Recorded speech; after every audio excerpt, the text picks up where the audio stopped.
What's up, everybody? I'm Metal Nick. I'm Jeff Grindstoffer. And welcome to episode number 23 of Vinyl Bang, where we are talking about death metal.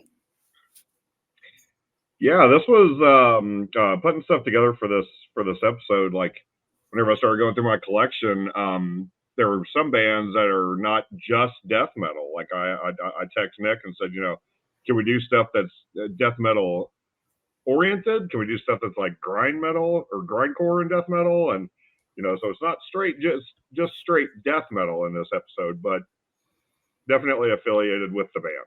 So yeah, absolutely. Yeah. There's a couple. Yeah, well, if it's in the vein of death metal, we'll talk about it today. So death metal-esque. I know. Yeah. I know. As soon as we discussed doing this, this topic, there's one band that I had in mind that Jeff called dibs on. So, Jeff, why don't you go ahead and start things off here? All right. And starting off with a band that is not just straight death metal. There's some grindcore oriented, but definitely I've wanted to feature this band ever since we started the show. We'll go ahead and start off with an easy one, a band that only has one album. Starting off easy. I am referring to Asphalt Graves, which is fronted by Jason Netherton. Most people know him from Misery Index. A lot of people were introduced to Jason Netherton through Dying Fetus several years ago, and most recently he was featured in a band called Sulfur and Mercury. But we'll get into that later on in the episode. But starting off the episode with Asphalt Graves, as I said, this band only has one album. This was put out in 2016, I believe. I haven't even got my notes ready. I believe it was 2016. But this album is phenomenal. This is a solid first album, solid only album. There are 13 tracks on the new Primitive. There are two copies of this, or two different pressings. There is a standard black and a red. I don't know if it's transparent. My copy is going to look pink anyway, so it doesn't even matter whether you can see through it or not. But absolute, yeah, it's almost like a transparent red kind of. But yeah, this is a red, dark red, a dark pink. I'm sure it looks like on camera.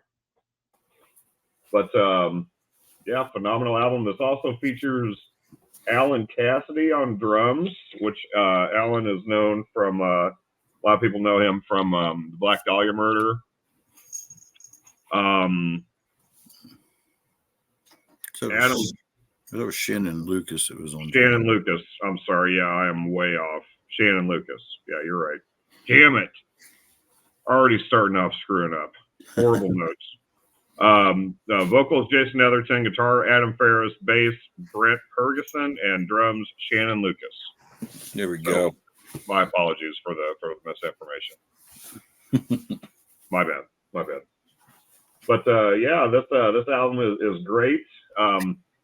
My ringtone, the song that wakes me up every morning, my alarm clock, is the track Megalomaniacs.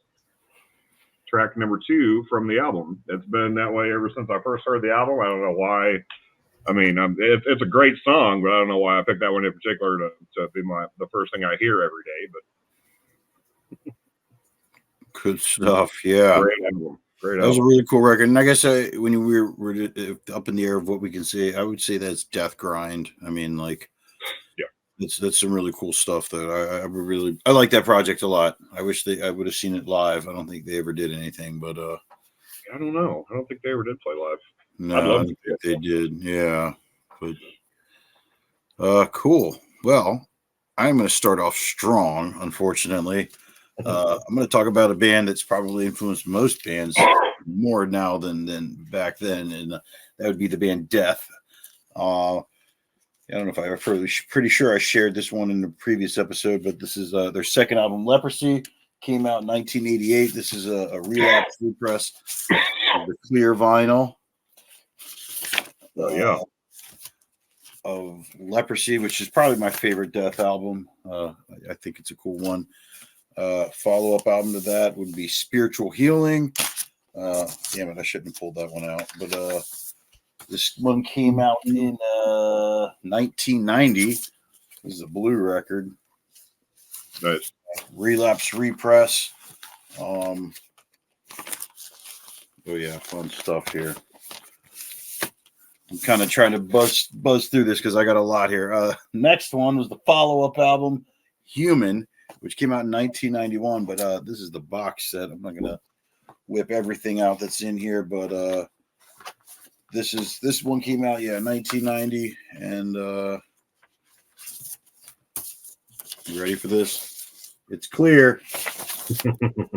Yeah, I got the clear box set of Human. Some might say everyone's the most popular Death album. I don't know. It's a cool Death album, right? Sure. I like it a lot. I like them all. All right, the next one would be Individual Thought Patterns, which is also a box set. This one came out in 1993. There's a cool little slip mat. The embossment, if you can see, Mm-hmm. it's a little even down there. Yeah, Very nice.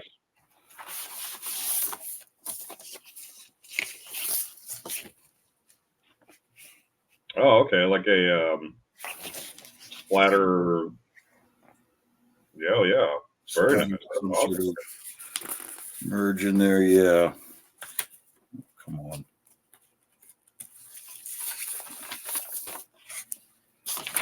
Yeah, this was a cool album. This features the song "The Philosopher." There's a very funny video out there, Beavis and Butthead watching that. And then the follow-up album, this is the last album that I own by the band, unfortunately, Symbolic, which came out in 1995. A lot of other people's favorite Death album. This is a white vinyl pressing of it. Let's see here. Zero Tolerance. I like that song a lot. I know Without Judgment, Crystal Mountain, Misanthrope. There's a lot of bangers on this. Rest in peace, Chuck Schuldiner. Death. What a fucking band, right? I mean, like the death metal. It's in the name right there too. Yep. So, yeah, that was my first contribution of this one. Like I said, I wanted to go in strong and Death. No other band really, and yeah. Very nice. Very nice. And a lot of them, dude. I mean, you pretty much have the entire collection, right? I'm missing the first and the last. Yeah. And then I think they put out a couple like live albums and stuff like that. I don't have Zombie Ritual and no, what is it called? Oh, God, I can't Scream think. Bloody Gore is the first record, and the last one is The Sound of Perseverance. They've been repressed a couple times, but I'm just lazy. The same, and I'm going to get into that with this next band here in a minute. Whenever I started doing research on these albums, like, fuck, man, I'm really falling behind on albums from this band. But it happens, man. You know, got some gaps to fill eventually. When I get more shelf space, sure. Right. Anyways, all right, moving on. So the latest album that was mentioned was from 1995. So I guess that's a good way to start off this next band for me. This album was also released in 1995. The next band I'm going to cover is Suffocation. Suffocation. Pierce from Within was released in 1995. I own just the one copy of this album, and unfortunately, this is the first album that I own from Suffocation, but damn, what an album to have. This is like the hype sticker says, it's a transparent blue. Pretty cool copy. These were released on Listenable Records in 2022, I believe.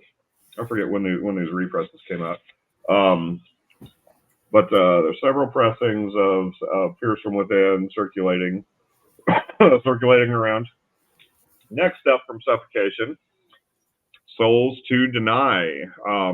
Not my favorite Suffocation album, but definitely a solid release nonetheless. Their comeback album. Yeah, this was the first one in what was it, 2004.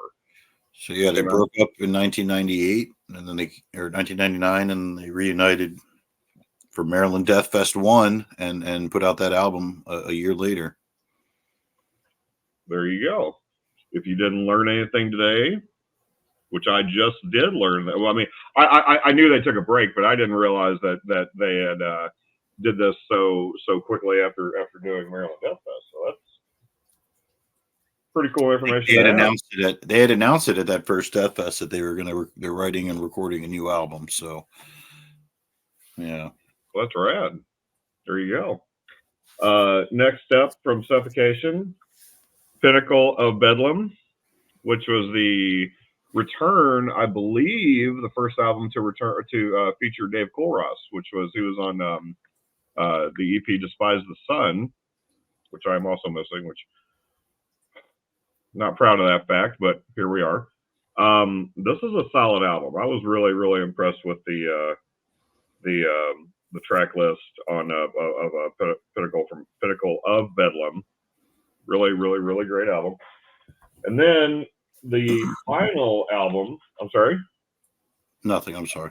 And then the final album to feature Frank Mullen on vocals is Of the Dark Light, which I love this album. I absolutely love everything about this album. The artwork, the track list itself, just the music, the production. This was a great farewell for Frank, I believe. This was a great, great album.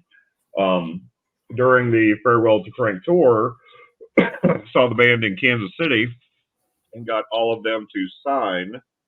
I don't know if you can see this, but it is in fact autographed by everyone in the band, Frank included. I did a live stream of Eric Marotti from Kansas City that night, and of course, I got the set list and all that shit. But it was the next to last time that I saw Frank on vocals. I saw them a couple weeks later. Drove to Dallas to see them. Wanted to catch them as many times as I could with while Frank was still fronting the band. And then finally, the latest album to be released last year, Hymns from the Apocrypha. There are, I think, only 2 different pressings of this. There is a white, brown, black Corona vinyl, which is limited to 600. And then there is a brown and white splatter vinyl, which this one's open. I haven't even opened the other one. The other one I got from the band, also in Dallas. I like driving to Dallas to see Suffocation, I guess. But this is pretty kick-ass looking color. I really need to get my other light going. I remember you receiving that when I was at your house visiting, and we listened to that on full blast on Saturday night. And I was like, damn, this band still sounds so fucking good. Yeah, this was the, like I said, the first album without Frank on vocals. It was the first one to feature Ricky. What is his last name? I cannot think of it. I'm trying to look through the liner notes to remember. To get the guy's last, I don't know. I can't find it. Being under pressure, of course, I'm not going to find it until you're back on screen. But yeah, the first album without Frank. Still, yeah, a very solid album. I remember listening to this, like I said, during the weekend of Metallica when you were here in Missouri. Solid album for sure. Yeah, for you, hell yeah.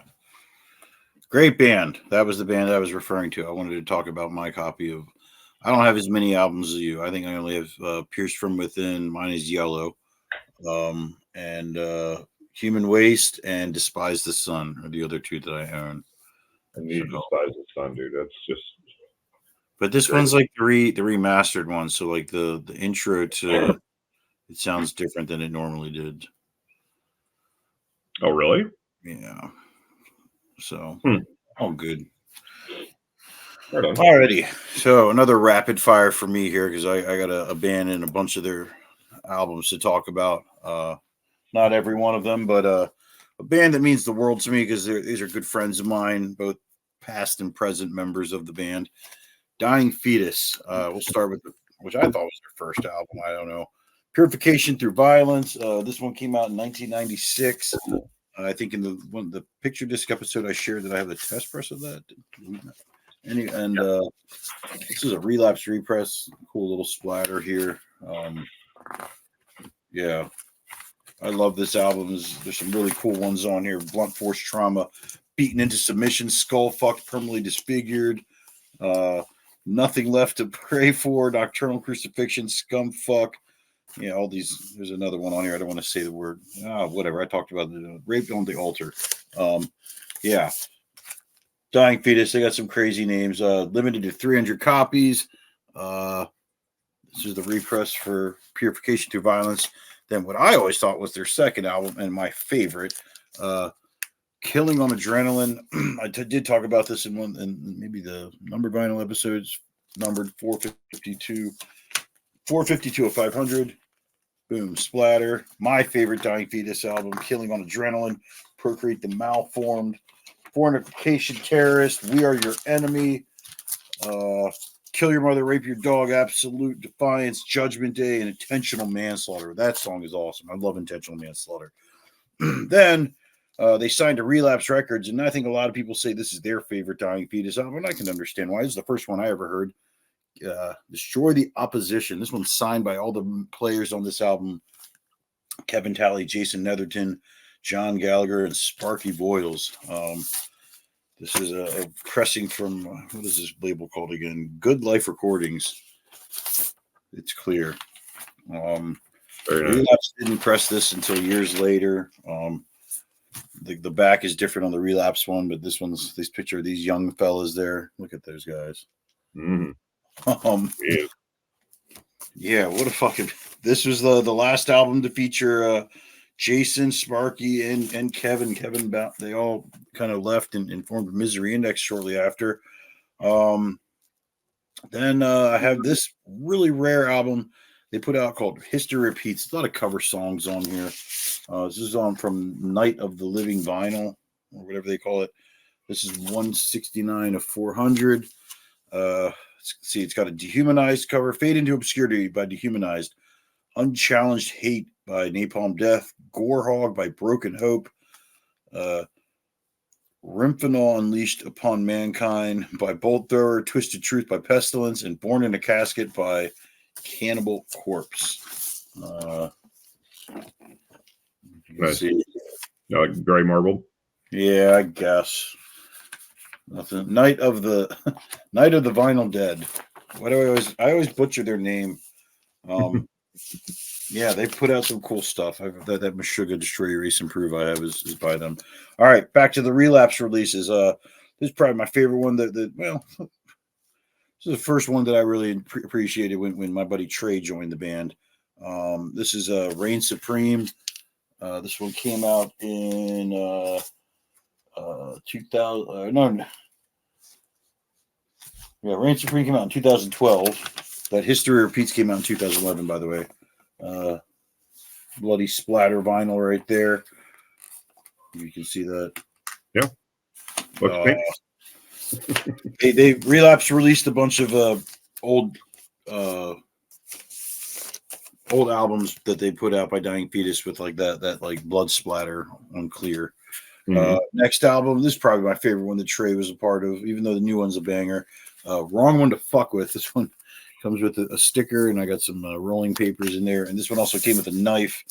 I do have a clear pressing, but this is the Blood Ox pressing. Look at that shit. Very nice. Yeah, this is a really cool record. There's some good bangers on this one. I was fortunate enough to be on the road with them a couple times when they were touring this album, and I, man, watch these guys. I get them to play certain songs on soundcheck that they weren't going to play. So, and then their latest one, Make Them Beg for Death. I like this one a lot. This is the newest one with that my buddy Trey is on. This is this one came out last year. Yeah, 2023. Ooh, something just came flying out. Look at that. Nice. Yeah. Half I and think half. there was like a more limited pressing than this one, but I think this one looked even better than that one. I think your friend Scott posted it, and you commented on it, and I saw it, and I was just like, oh gosh, that does not look as good as the one that I got. But Dying Fetus, they're a fucking great band. They're from Maryland. They're hometown heroes here for the death metal scene, and good friends of mine. Really like those guys a lot. And Trey Williams, like I said, we've been friends for many years. And then I would always tell him you should try out for Dying Fetus every time they were looking for a drummer, and he would always make some stupid comment. And here he is, being their longest reigning drummer ever. Yeah, that was a while back whenever he joined. 07, 08, I think. Mm-hmm. Fun fact about Trey Williams: the tour that I saw them whenever they became a three-piece, whenever they were on tour with Fall of Carnage, went to the show, and after the show, I was talking to Trey, and Trey Williams was the one that told me your last name. Everybody knew you as Metal Nick for forever. You know, a lot of people still know you as Metal Nick, but he said, did you know that? Do you know what Nick's actual last name is? And I said, I have no idea. He said, well, it's. And I said, oh, well, you know. we have mutual friends, and they would always call me by my full name. So I think it became accustomed to Trey. Whenever we'd all see each other, they would all call me by my full name. And so he told me that happened a few times on tour. People would come up to me and like, do you know Nick Martin or Metal Nick? And then he'd be like, you mean Nick Martin? And then, so, yeah, Trey's a funny guy. He is. He really is a funny guy.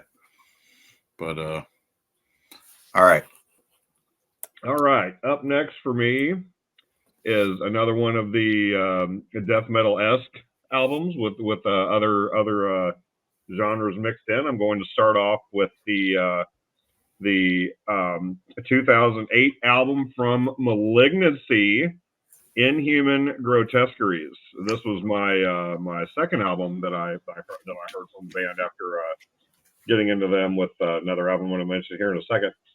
Malignancy, I cannot say enough good stuff about these guys. I mean, they're technical death metal. Man, they are some of the best to do it in the game.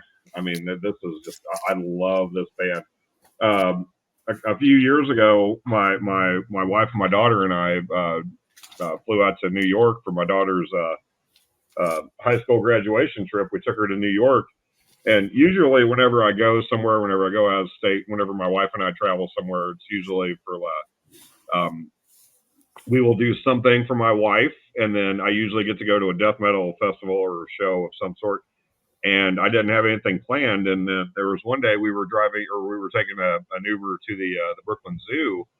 And I was looking at my phone and I was like, holy shit, Malignancy's playing like two blocks away from the hotel tonight. So while I was in New York, I got to go to a spontaneous, unplanned Malignancy show in Brooklyn, in their hometown. So that was very, very, very cool. I got to go hang out with the band and did a live stream of Alex Cohen at the show. And pretty cool. But anyway, moving on.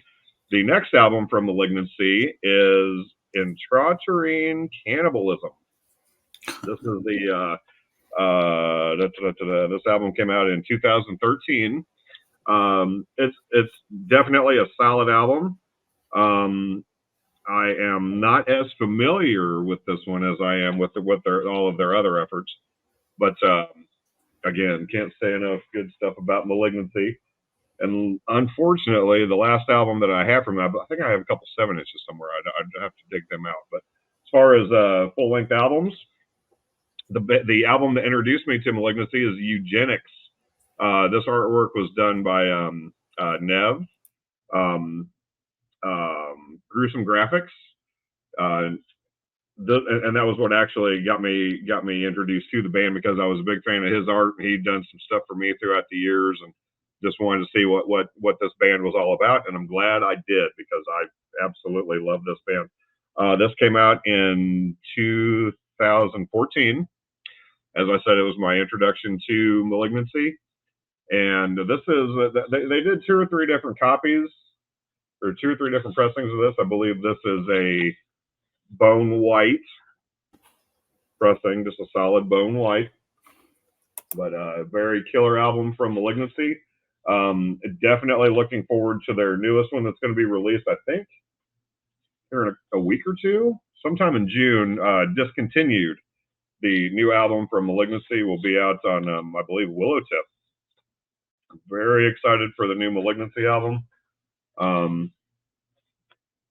Yeah, again, like they are not just straight death metal like the band I featured before this, Suffocation. They are just straight labeled death metal, but Malignancy is more technical, but they definitely have their very strong death metal aspects to the band. Therefore, featured on the show. Yeah, Malignancy.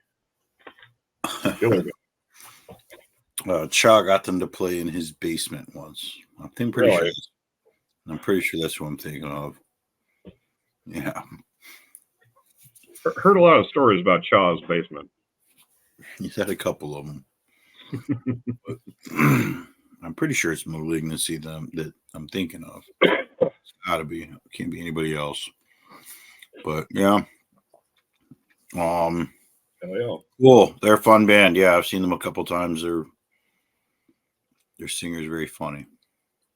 Yeah. Shout out to Danny Nelson, great guy, another buddy of mine. He's great vocalist, very interactive with the crowd, and definitely a great front man for sure.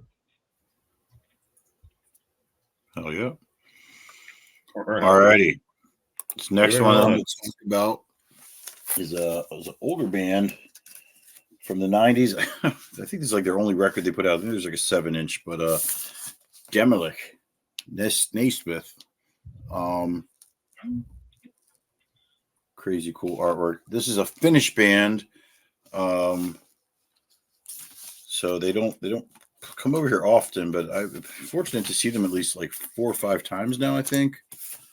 Also through Death Fest, and then they've also come through in our area. This album came out in 1993.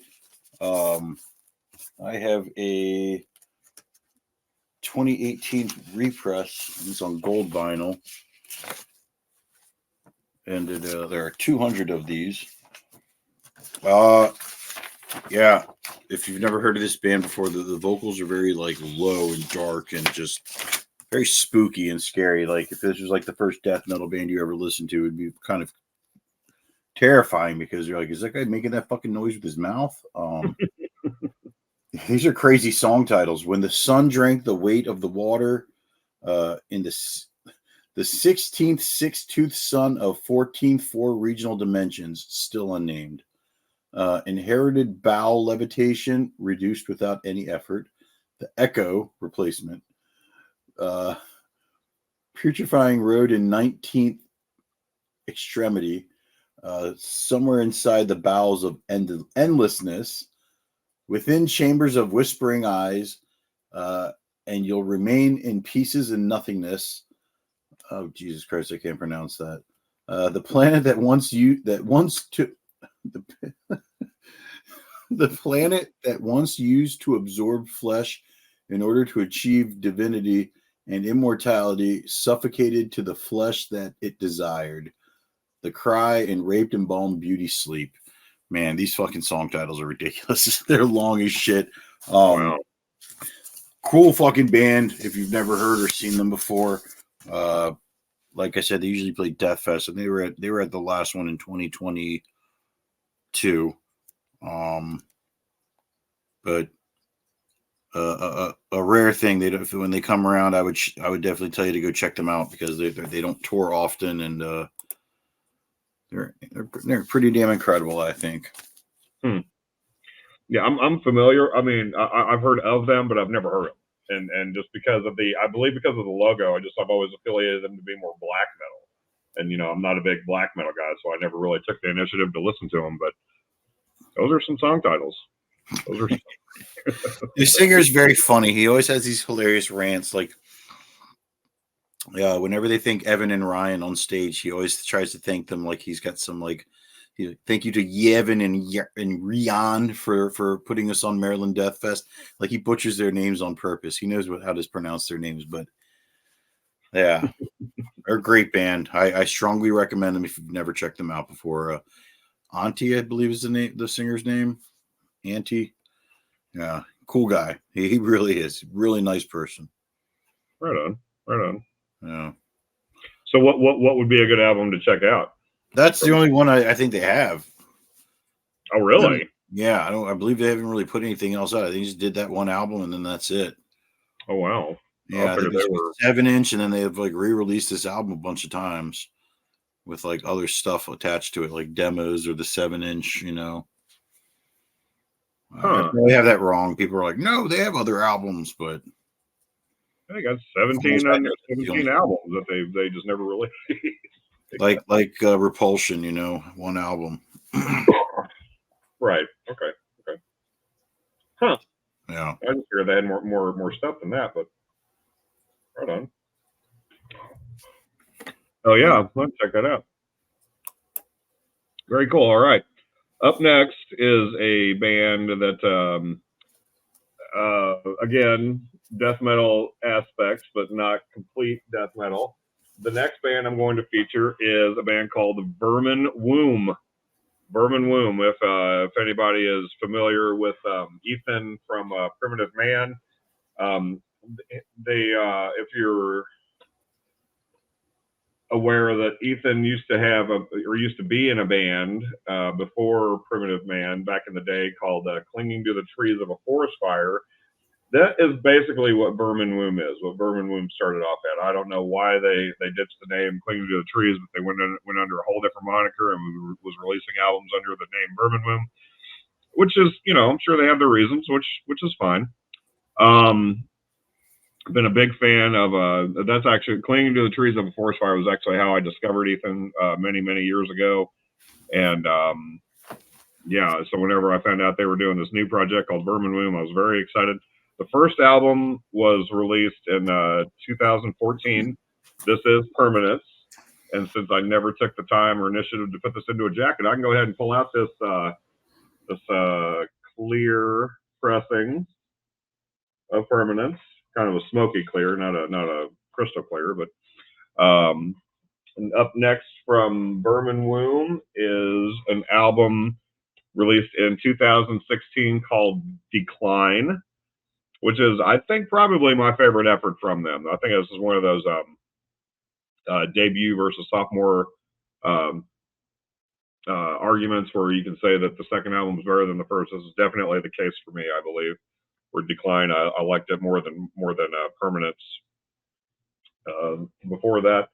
And the newest album from Vermin Womb that was released in 2022, this is Retaliation. This was released by Closed Casket Records in 2022. A solid album from them. I believe since then they have changed bass players, so they no longer have the same lineup. Which again, is fine. It happens. But I got to see these guys a couple of years ago. I believe it was 22 whenever they were touring on this album with Full of Hell. And I forget who else was on who else was at that show. But big fan of this band. I usually try to follow everything that Ethan does because he's just been a good friend to me over the years, and I enjoy a lot of his musical endeavors that he's pursued throughout the years. And Vermin Womb is definitely a band that I would travel to see. I believe they did some shows. They're touring right now, I believe, with Sissy Spacek. I want to say they did a couple of shows with Weekend Nachos. I think I could be wrong about the Weekend Nachos thing, but I know they definitely are on tour with Sissy Spacek right now. But solid band. 3 albums from them. Definitely worth checking out if you are unfamiliar. They're a lot more grindcore than they are death metal, but thanks to Discogs, they are listed as death metal, so they made the episode. There you go. Discogs, the genre maker, the genre the genre decider. Almost Encyclopedia Metallum. If Discogs says it's so, then by God, that's how it is. Oh, I had a download code that I found that fell out earlier. I don't know where I put it, but I could have hooked somebody up with that. Oh, With well. for Demolic? I think it was. I don't know where I put it though. That's what I was just doing, was putting my download code back. I don't know. Yeah, something slipped out earlier, and I didn't know where. What did I do with that shit? Oh well. Anyways, moving on. And we're getting. I got a load to blow here. Oh.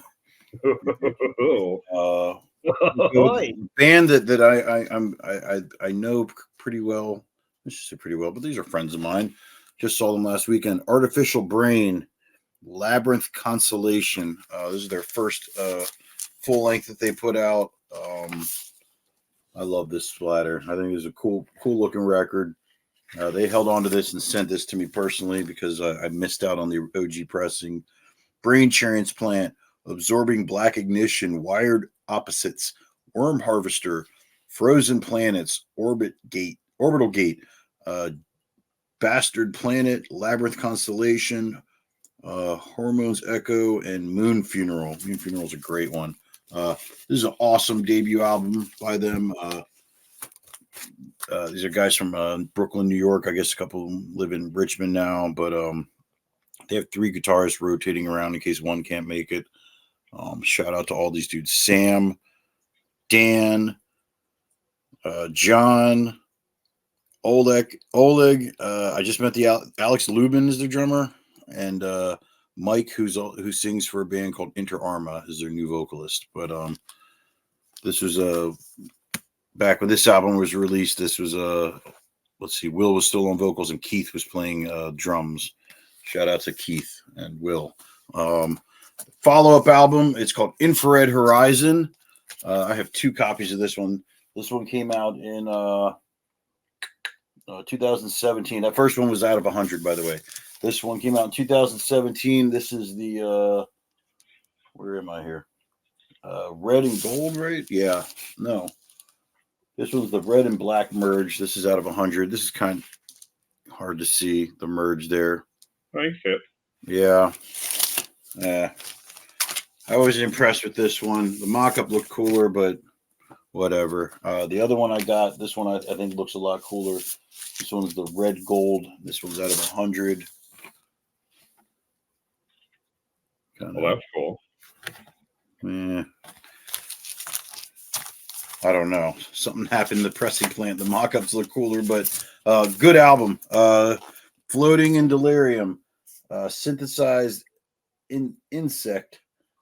Static Shattering, Estranged from Orbit, Infrared Horizon, Anchored from the Inlaid Arc, Mist Like Mercury, Vacant Explorer, Graveyard of Lightness Planets, Ash Eclipse.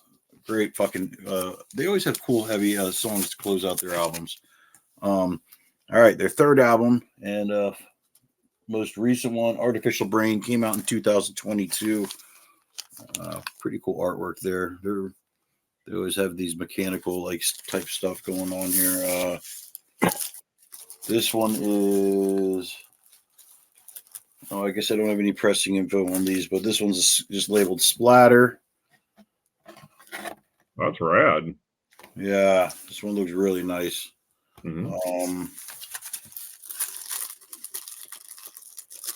I wonder if we put this out. Profound Lore. It's a much better effort on this one than the previous album, I think. This one I think looks really cool. This one's called the Butterfly Effect pressing. And very nice. Yeah. Like green and blue? Yes. Kind of transparent as well. I almost would have called that like a peacock pressing, because that almost reminds me of like a peacock spread. Yeah. Definitely. Yeah. All right. Artificial Brain, Glitch Cannon, Celestial Cyst, A Lofty Grave, Tomb of the Exiled Engineer, Embalmed in Magma, Parasite Signal, Cryogenic Dream World, Insects and Android Eyes, Last Words of the Wobbling Sun. This band fucking rules. If you've never heard of them, they are just fucking incredible. Good friends, good people. much respect to these guys. They haven't put out a bad album yet. It's hard for me to pick which one's my favorite. I like this new one a lot. But the first one was I've heard that one I've listened to that one for so many years, and that's probably my favorite. But this new one is actually really fucking good. They tour every now and then. I think they sometimes are weekend warriors. I know they all have other jobs and other bands and whatnot. But yeah, if you're ever in Brooklyn, I'm sure they'll play a show. Yeah, those guys are great live. We've seen them at least once together. In Philly, right? Yep. Yeah. Yeah, we've referenced this show before where it was Die Choking and I always forget. Piron. Yeah. Okay, yeah. Yep. Great band. For sure. Oh, awesome band. Good people too. Yeah. Shout out to all those dudes. Yeah, and I remember like they hooked you up with something at that show because there was like they had one pressing of something. I was like, hey, can I get one of those? And they were like, no, this is for Nick only. What a fucker, that fucking Nick guy. That guy. But yeah, very cool. Yeah. All right, just a heads up.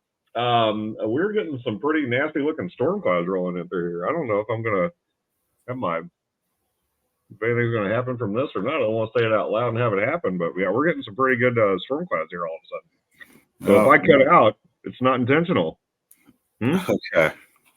All right. So up next for me is getting back to the just straight death metal from this band. The first album I'm going to feature is Bloodbath Resurrection Through Carnage. This copy has not even been opened. I haven't even listened to this, and I've listened to it since I bought it on vinyl. I don't know why I've never opened this copy to listen to it. I don't know. But yeah, as far as the Bloodbath albums go, this is another band that I am lacking in their collection. I need Nightmares Made Flesh badly. This is the first album I have from them, and that is disappointing. I have to pick up Nightmares Made Flesh somewhere. But these albums I'm going to all feature Michael Ackerfeld. I am a huge fan of the Ackerfeld years. I haven't really gotten into him since with the new guy, with the new vocalist. I've seen him a couple of times. I don't know if it's just the gatekeeper in me that's just like, no Ackerfeld, no Bloodbath, not into it.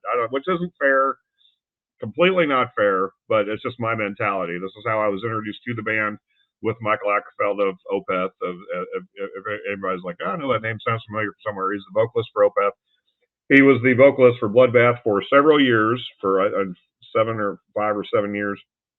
Put out a couple albums with them, and those are just the ones that I just love for whatever, for good reasons. They're phenomenal albums, but I just have not given the new guy a fair shot. My apologies. But the first album I have from them came out in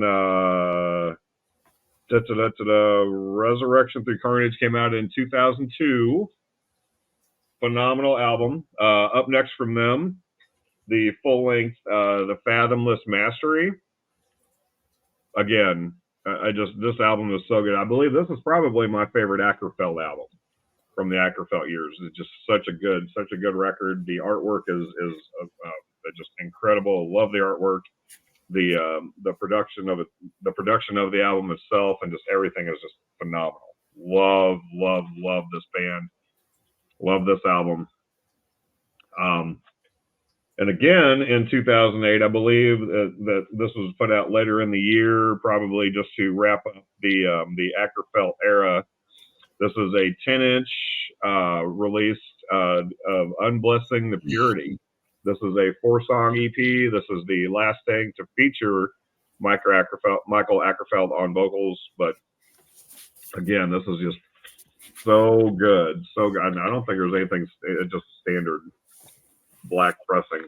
But yeah, back to just straight, just death metal. These guys are it. Bloodbath is absolutely phenomenal. I was listening to Resurrection Through Carnage whenever we agreed to do that death metal was going to be the next topic we were going to do. The first thing that popped in my head was bloodbath. Like I had to listen to Resurrection Through Carnage in the car on the way home, and just phenomenal death metal band. Love them a lot. Never got to see them with Acrofeld. I wish I would have, but that's how it goes sometimes. The only show they ever played in the U.S. with him was at Ram's Head at the end of a tour with Opeth, and I don't remember who else was on the tour with him, but they all came out and did Eaton and something else together. Right on. Yeah. Well, cool. Anything else? I think they did some European festivals years ago. Right on. That'd be awesome. Yeah. All right. New guys from Paradise Lost. His name is Nick. Oh, okay. Yeah. So. Very cool. All right. Next band that I'm going to feature is it's really one of the only albums I own, the only one I own by this band, but a pretty cool one. The band Nile, Amongst the Catacombs of Neferka. I think I'm saying that wrong. I'm sure I'm saying that wrong. When I first really started getting into death metal, people were telling me about this band. I should check this band out. There's a song in here called The Hollowing of the Jinn. Yeah. Great fucking song. This album came out in 1998. This is a 2023 repressing out of 500 on this Merge vinyl. Oh, damn. It was a great record. Nile, if you don't know what they are, they're a death metal band from North Carolina that have a very like what Egyptian like type themed songs and albums and little interludes between their songs. But just one powerful death metal band. I mean, every drummer that this band has ever had has been fucking insane. I think I can't remember the gentleman who plays for them now. George Callias. Yeah. Wow. I met that guy once with Jason and John, and Jesus Christ, man, that guy was fucking insane. Mm-hmm. So fucking good. But Nile, great death metal band. You know, I feel like that's an essential death metal album right there. I don't know how other people feel, but yeah, they're a cool band. I like them. I've seen them live a bunch of times. Saw them perform that album live once. Right on. Yeah, I'm not well versed in Nile. I mean, I've checked them out several times throughout the years, but I'm not like a huge, Nile fan. But Callias, man, he's one of those bucket list drummers. I've never done anything with, never met George Callias, never filmed him, never anything. And he's one of those that it's always just kind of eluded me. Never got to hook up, never got to film him, never got to point cameras at him for Sick Drummer magazine. And there was one night, I remember several years ago, they were doing a tour during the winter, and like we had an ice storm. And like, I'm not driving to St. Louis in ice to film a drummer, not doing it. I remember that very distinctly. I was kicking myself in the ass for not doing it, but yeah, never got to see George Callias perform. One of these days, hopefully one of these days I'll get to. He let me drive his Ferrari. I gotta go. The power is going out. Anyways, well, that was a false story, by the way. If anybody who knows George, like, did you let this guy drive your Ferrari? I didn't even know you had a Ferrari. You know who this motherfucker is. What is he saying? Here come the emails. That'll be the end of Final Bang. Putting out false information on the internet. No, he was very nice to me. I went and saw them with Jason Netherton and John Gallagher. This was years after Jason was out of Dying Fetus, but I think Immolation opened, and man, all those bands are super nice. I remember that guy from Nile. He was a big fan of John Gallagher, and when he saw Jason, he was just like freaked out, and I think he took a picture with him. But yeah, they were very, very nice to us. That's all I can say about those guys. About him, George. He was very, very nice. So yeah. Anyways. Another tidbit about Nile, real quick. My buddy Scott Eames, that is the founder, one of the founding members of Navalra, just got through. He was the live lead vocalist for them for a couple of years. Oh, cool. He was handling lead vocals and guitar duties for Nile from believe 21 through last year. Nice. He was handling live Awesome. duties for them. That's very cool for him. Absolutely. Very, very cool gig for Scott. Yeah. And even then, never went and saw him because, you know, I'm a horrible person, I guess. Never went and saw my buddy open up got to be the vocalist for Nile, but yeah. Anyways. Anyway. All right. The last band, this is the last band? Yeah, this is. Yeah. That's all I got here. All right. The last band I'm going to feature is, again, just straight death metal. A little technical. Very technical, actually. Very technical death metal.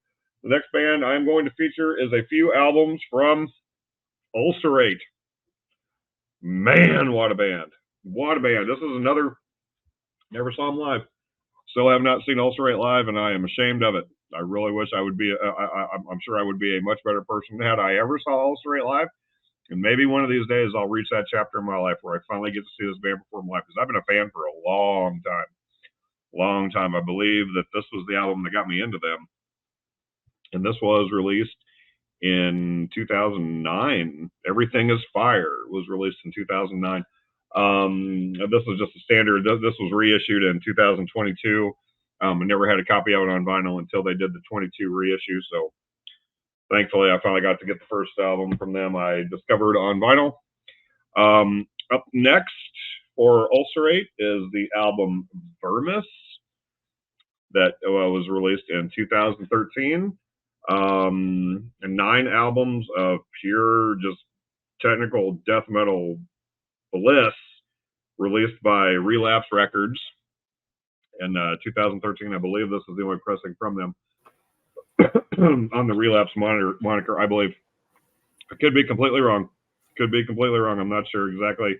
I know that their next album, the pressing that I have, was not released by Relapse Records. It was, in fact, released by Willowtip. And the only reason why I know that is because I have 3 copies of this, and I had to look up to see what the pressing information was.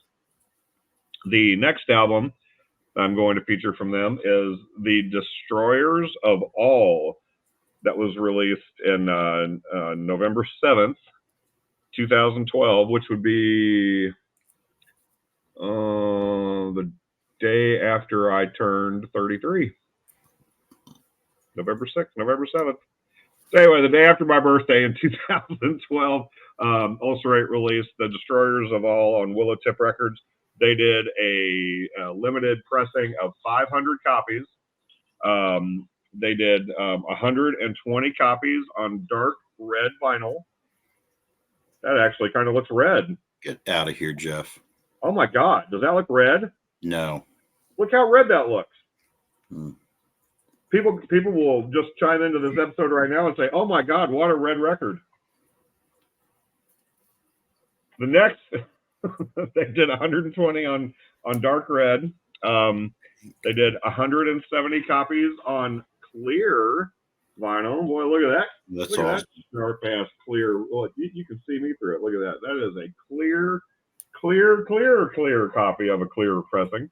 And then they did 210 copies on standard black. I'm not pulling out the standard black. It's just black record. You don't need to see that. It's not important. But love The Destroyers of All. It's I think that might be my favorite Ulcerate album. I think. A couple of years ago, like whenever the band released their latest album, the latest released album anyway, they've got another one here coming out pretty soon. The last album that I have is Stare Into Death and Be Still, which was released in 22. There was an album between these albums that was released that I never even knew existed. I'm that big of a fan. People were posting about an album called Shrines of Paralysis that came out in 2016. I thought, oh, they have a new album coming out. That's cool. And it was released like 7 years ago. Had no idea that Ulcerate even released an album called Shrines of Paralysis. And I am ashamed to say it. I still do not own a copy of that album, but I will eventually at some point, because there's an Ulcerate album that I've never heard. And it's I don't even know why I'm still talking about it. I should have already rectified it, let alone keep talking about it. But I'm a huge fan of Ulcerate. Jamie St. Murat, the vocalist for, or the drummer for, Jamie St. Murat, the drummer for Ulcerate, again, is another one of those bucket list drummers I have yet to see or film or meet or anything. And he is a bucket list drummer that I would love to see perform, because the guy is just a madman behind a drum kit. Very technical, very proficient. And I would love to see Ulcerate live one of these days. But I'm not sure. They play Death Fest or something. I feel like they have. They probably have. One of the years I didn't go. But yeah, I'd love to see them live.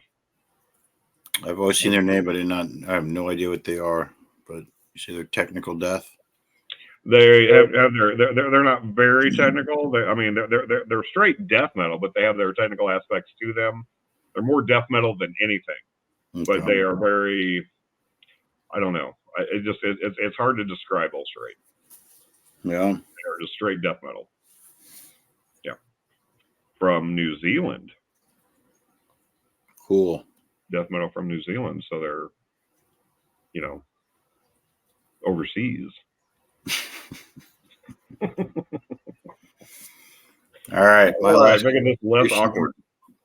Moving on. My last contribution here, also a band from overseas. This band is from Spain, actually. They are say a little slam, a little technical, but it's death metal, no doubt. This is a band called Wormed. Their first album, how do you say this here?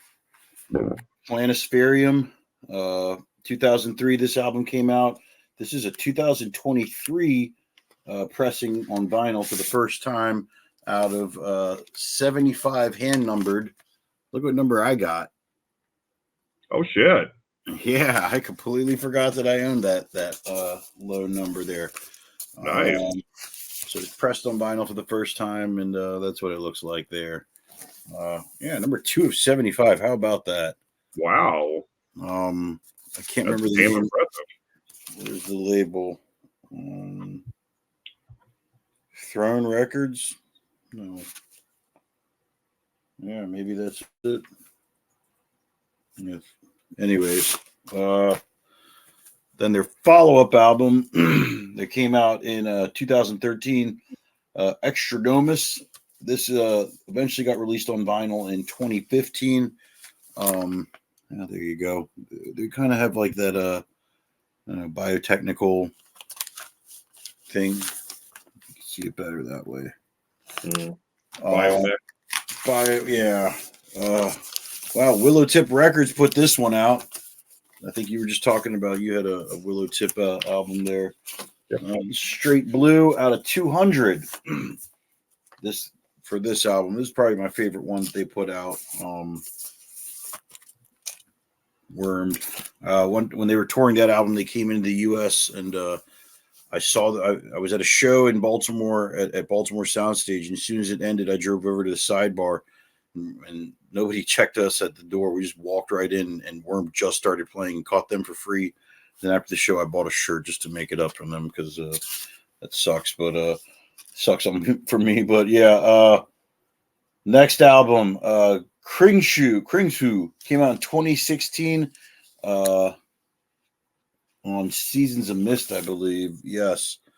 And this one's out of 150. It's transparent purple, if you can see that. Mm-hmm. See me through it there. Last time I believe I saw them, they were touring this album, and they played twice at Maryland Death Fest, twice that weekend. Pretty awesome. Next one, Metaportal, came out in 2019. They pressed it on vinyl for the first time in 2023. Also out of 75 hand numbered records. I've got number 6. Jeez. I know, right? I don't think people knew about this at all. I don't know how I caught wind of it. Looks like a sky blue vinyl there, but yeah, this was a label out of Spain, I believe, and it looks like the guy just took like a silver marker and like it's like faded hard on there, but you can see it. Yeah, how about that? Like I thought about breaking these out in our numbered vinyl episode, But yeah, figured one day we would do a death metal episode. Then I got a split with Compromise, I believe the name of this band is. This is this is Toxic Green, and there are 100 of these made. Right on. Wormed, pretty cool death metal band from Spain. Like I said, they get their little techie, little slammy at times. Like their breakdowns are just fucking brutal as shit. Like I got to lower my voice when I'm talking about them. That's how fucking brutal they are. But yeah, like fucking awesome band. I got a photo with all of them, and then the drummer that passed away shortly after. When I saw them at Death Fest, yeah, I got a selfie with all these dudes. They're nice guys. Wormed is the band. Check them out. They're, quite a fucking force as far as these bands from overseas. But yeah, that's our death metal episode. Very cool. Yeah, they're another band that I never got to see live. Like we always just name this episode bands Jeff never got to see live. Okay, we will do that. Never got to see Worm. I'd love to see them though. I'm a big fan of that band. Hopefully they come back. Oh, I forgot. I don't know why I did not mention this, but as of today, pre-orders for their new album Omegon is up on Seasons of Mist. So go check them out. Hopefully they'll come back to America soon because they're about to tour a new album. But yeah, I saw that earlier today. I was like, what? New Wormed? So yeah, I had to go pre-order that. So hopefully I'll have that to talk about in a future episode. Very cool. Hell yeah. Cool. I don't think I even own any of their vinyl. God. They kind of got into the vinyl game late. Like as you can, I was explaining, some of these records of theirs were like came out years ago, and then they decided, I think the first one that got pressed on vinyl was maybe Extradomus, because it came out in 23 on CD, and then in 2015 they released it on vinyl. Then after that, like 2016 they put out something on vinyl. 2023 they put 2 things out on vinyl. So I don't know. Now they're just like catching up. They're late in life pressers. Yeah. So yeah, do you have some new shit we want to talk about, Jeff? I have two. No, two. I have two. I have one, but one of them's across the floor there, and I'm not wearing pants. So we'll just do that one on another episode. We're just do the one album right now. I have one new pressing to talk about. I have the new album, the only album, the debut album from Sulfur and Mercury. And I believe that the co-host of this show also has a copy of this on vinyl as well. Look at that. Look at big supporters of the Sulfur and Mercury. This is the newest project from, this is like a super group. Yeah? Yeah. Hour of Penance, Spiritual Font, and Ex Shizio, and frontman of the band Misery Index. Frontman Jason Netherton, which was the initial drawing point to this band for me. Yeah, I wanted to hear they are the hype sticker on the vinyl says Time Travelers from 1987. Very, very, very late 80s sounding metal. And dude, it honestly, it rules. It is so good. Whenever the pre-orders came out, they released one song. I don't even remember what song it was. Lightless Slumber, maybe? It was the debut track that they had released at the time of pre-orders. And I played it for my wife whenever I came across the link, and she was like, "Oh my God, this is awesome! It sounds so good." And yeah, I'm excited to get this on the turntable. If I hadn't been working every day for the last 2 weeks, and I haven't really had time to break this out and throw it on the turntable. So eventually, though, this will get a full beginning to end spin. That's all I got for new stuff this week. Look at our buddy Jason Leather Daddy Netherton right there. Leather Daddy Netherton, I love it. It's so good to look at him. Yeah, anything Jason does, I will absolutely 1000% support. I wanted to show you this. I saved a little This little holographic sticker that came with it. Mm-hmm. Yeah. The hype sticker, yeah, Okay. Time Travelers. There you go. Kept that shit on too. Yep. All right. Let me rifle through this stuff that I got so we can and help and people can go finally eat their dinner and stop listening to us talk about records. All right, I got a couple things at Maryland Death Fest. I bought a copy of Terminal Cancer by Extortion. I don't own this on vinyl. Finally saw a copy of it. They were selling it on the back. It says it is a second edition. It's your standard black pressing. They just put out a new album, a new 7-inch on Iron Lung Records.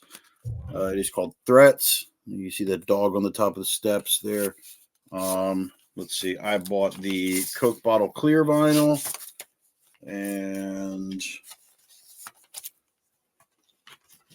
I have the basic red vinyl, not pink at all. That's definitely red. And I also have the standard black. But yeah, Extortion's a cool fucking band. I love this band. I finally got to see them again after 14 years at Death Fest. Awesome band. I'm very stoked to have their newest stuff. It's like the second thing they put out in a couple of years, and I think he told me they're going to put something more out later this year. Also, recently, my uncle came and visited me from Germany, and he bought me a Rammstein vinyl. I think this album's called Zeet. I'm not sure. I got to listen to this. I haven't listened to this band since I was a kid.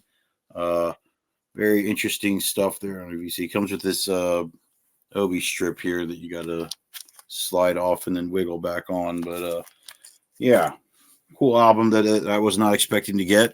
Next, Municipal Waste. They put out a 7-inch years ago, a split with some band. I don't remember what the band is called. But the name of the split was Tango and Thrash. And they put it out on a 12-inch recently, limited to 1,300 copies. Like a swirl. It's got an etching on this side, but it's so hard to see. I don't even know what it is. It might be Kurt Russell there on the front. I don't know. But yeah. Municipal Waste. Love this band. No, I'm not going to do that right here. Try to stuff this back in real quick. Yeah, anything these guys put out. This is early stuff, by the way. This is before Dave Whitty and Landfill and Nick Paulus joined the band. All right, next thing I got Antichrist Siege Machine. The name of this album is Vengeance of the Eternal Fire. This band is fucking awesome. It's a 2-man band, drummer, guitarist. See them live a whole bunch of times in our area. This guy Hassan books them a lot. This is the Evil Greed out of 100, I think. Just blood red, clear vinyl. I don't know. Mm-hmm. Cool band. If you've never heard them, check them out. Very heavy death metal-ish. Yeah, I would say it's death metal. I don't know what else you would call it. If it's grindcore, then sue me. Don't sue me. Final thing I got is I've been waiting for a while to talk about this record. Jesus. Total Dissonance Worship. They put out a lot of cool stuff. They put out this album Cursed by Iron Dissonance to feature my good friend Kevin. He did vocals on this album. This is I don't know what the title of this pressing is, but look at that. Oh, that's rad. Yeah, and it is numbered. Let me find that. I have that information for you somewhere here. I have the information. Come on. Oh, there it is. This is number 2550. Yeah. Very cool. Iron Dissonance Cursed.